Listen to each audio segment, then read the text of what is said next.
So, the phony impeachment. Doesn't it seem like it was a year ago? It's just like, what, last week? Last week? Yeah. Anyway, during the phony impeachment, we saw some phony evidence.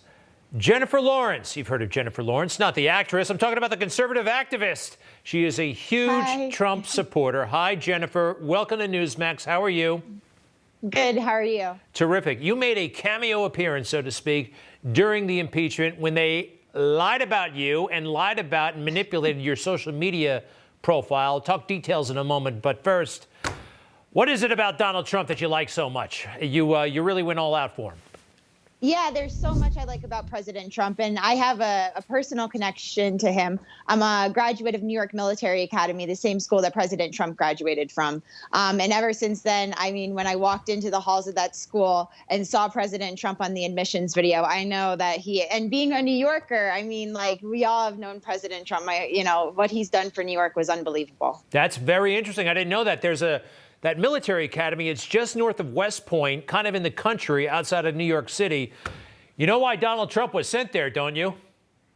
I don't know. It's okay. It's okay. He was getting into fights in the 4th grade or something like that. The father wanted to straighten him out and sent him to military school, and it worked. Did you have the same situation? Were you a little bit on the rebellious side?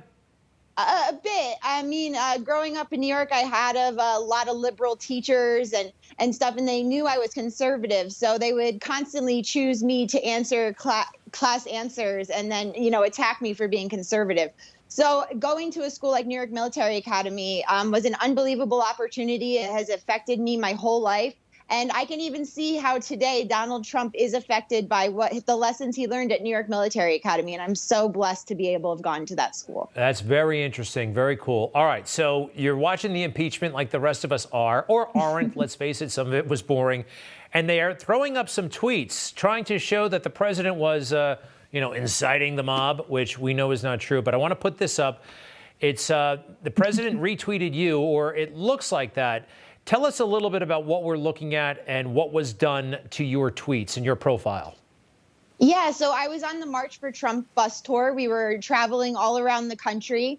And I tweeted this out, and the president retweeted what I tweeted, which was awesome. So I wanted to, immediately thank him for all that he was doing, because, at that point, we were fighting for him and he was out there fighting. And, there's so much to, go over that we needed to get the message out. So we started on the March for Trump bus tour. I tweeted this out, and then all of a sudden the president started retweeting me. And, they chose the word, the Calvary's coming. Well, I meant it that the Calvary, like the crosses that represent the resurrection, or the crosses outside the hill in Jerusalem. That's what I wanted it to, represent, not the Calvary as like I'm driving into DC on my horseback and I'm going to take the city over. No, that's not what I meant. And I really think that it shows how far that this nation has gone from Christianity, that they would automatically assume that.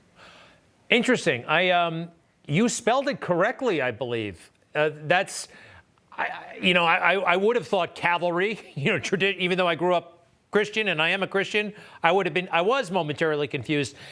And they also played a game with the dates, didn't they? They did. So if they wanted to, show what they were doing for the sham impeachment. So they had to have the New York Times there for their big photo shoot.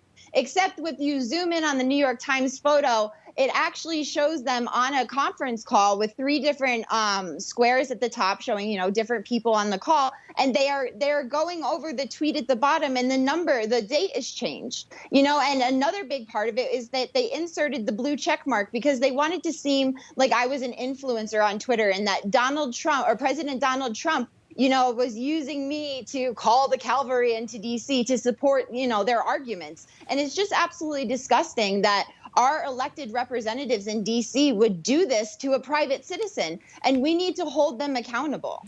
That's wild. And I want to see those names one more time, the reality and then the House version, if we could, because they have you looking like a member of Antifa holding a gun. Can we see that again, or whatever that person's doing?